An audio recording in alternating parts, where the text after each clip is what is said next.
Hello everyone, Barb here from barbaderholt.closetomyheart.com. Today's card is going to feature the Thanks a Bunch stamp of the month from Close to My Heart. This is the November stamp of the month. It is only available during the month of November. Lots of gratefuls and thank yous, and perfect for Thanksgiving time and writing thank you notes and all those kinds of things. Lots of different sentiments and a few little images.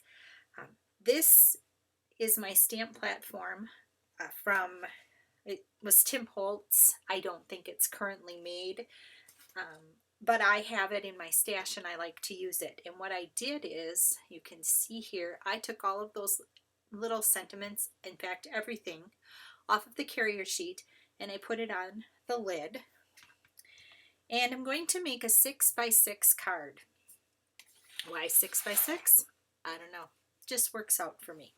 So I have a piece of 12x6 white daisy, and this is going to be my base for my card. And I'm just tucking it all into the corner of my stamp platform, and I'm going to give it a gentle fold. And I find that when I tuck that in there like that, I get a better fold. I get a more even fold. I have my bone folder and I'm just creasing, and that's ready to go. The next thing, I cut a layer. It's 5.5 by 5.5, so you can see how that's going to layer up on here. And then the next piece is 5.25 by 5.25, so you can see how this is going to layer up on here. Now, Close to My Heart paper is two-toned. The darker color is the true color, and then the lighter color is on the back, but it goes together beautifully because it's just two shades of the same color. This is nectarine. Nectarine is retired, but I have a bunch of it, and so I'm going to use it. I'm going to tuck that into the corner and get it good and solidly down into this corner. I am pulling in pumpkin, which is one of our new colors. Let's see if I can get it to there. It's not glaring at you. So I have all of the words and the little images on here, and I'm going to ink them up. I like to start by just doing a little swirly inking, just to get some basic coverage down. And then after that, I do some pouncing, and that evens out the blotchiness of the ink. And the pumpkin will end up being a little bit darker, which is fine. I'm closing my lid, and then I'm going to grab a grungy towel, and I'm going to do some rubbing. Now, I know this is going to make my camera bounce, and I apologize for that, but it's just how my setup is. And by using my stamp platform, I can pull this up, pull this off, and you can see here I did not get a super awesome image. So I'm going to wipe off the extra ink, and I'm just going to tuck it right back in. And I can see where I need to push more, but I'm going to give it a little more ink anyway.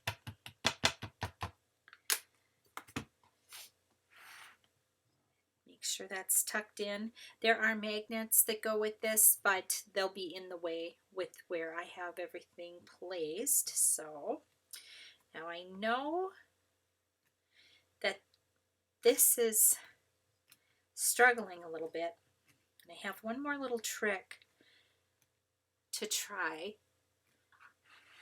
I'm opening it up, and you can see that paper is stuck to it, and I am going to do some rubbing on the back side.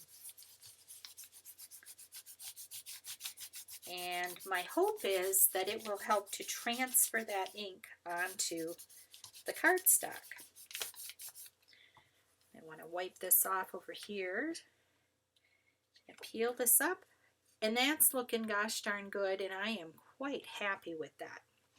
I'm going to give this a quick little wiperoo with my rag, and I can set my stamp platform off to the side. The next thing I want to do, I have one of my ink handles here, and it's got the charcoal little foamy pad on it, and I am just using the leftover charcoal that is on the pad. I'm not re-inking, and I'm going to go around the edges.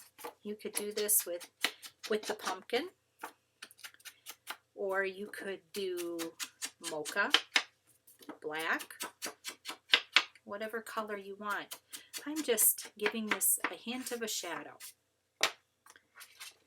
We've got our card base, and I'm going to throw some adhesive on the back.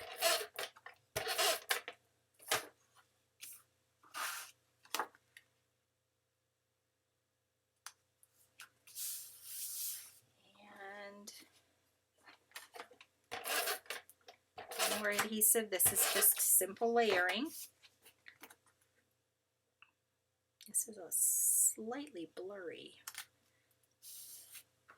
which means something shifted a little bit. So I could come in with this one. That one would look a little better. But we're going to be true to form here. This is not pretend here. This is real.